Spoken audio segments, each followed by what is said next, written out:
វៀតណាមក្លាយជាប្រទេសដំបូងគេដែលអនុម័តការប្រើថ្នាំព្យាបាលជំងឺមហារីក Pembrolizumab របស់រុស្ស៊ី Hanoi ក្រសួងសុខាភិបាលវៀតណាមបានអនុម័តការចុះបញ្ជីប្រើប្រាស់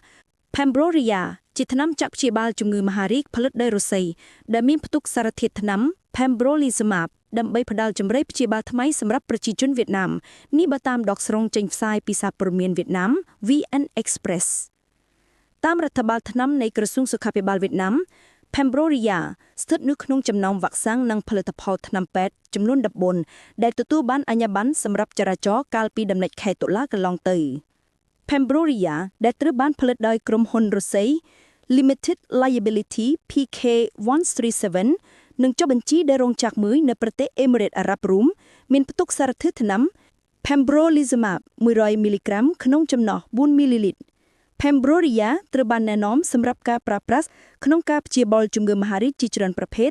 ដូចជាជំងឺមហារីកសួតមហារីកស្បែកមហារីកពូធំឡាយមហារីកមាត់ស្បូននិងជំងឺមហារីកសួតដានគួរបញ្ជាក់ថា Pembrolizumab មិនទាន់ស្ថិតនៅក្រោមប្រព័ន្ធធានារ៉ាប់រងសុខភាពរបស់វៀតណាមនៅឡើយទេថ្នាំនេះមួយដបតូចមានតម្លៃជាង$700ហើយអ្នកជំងឺតម្រូវឲ្យចាក់2ដបតូចសម្រាប់ការព្យាបាលមួយលើក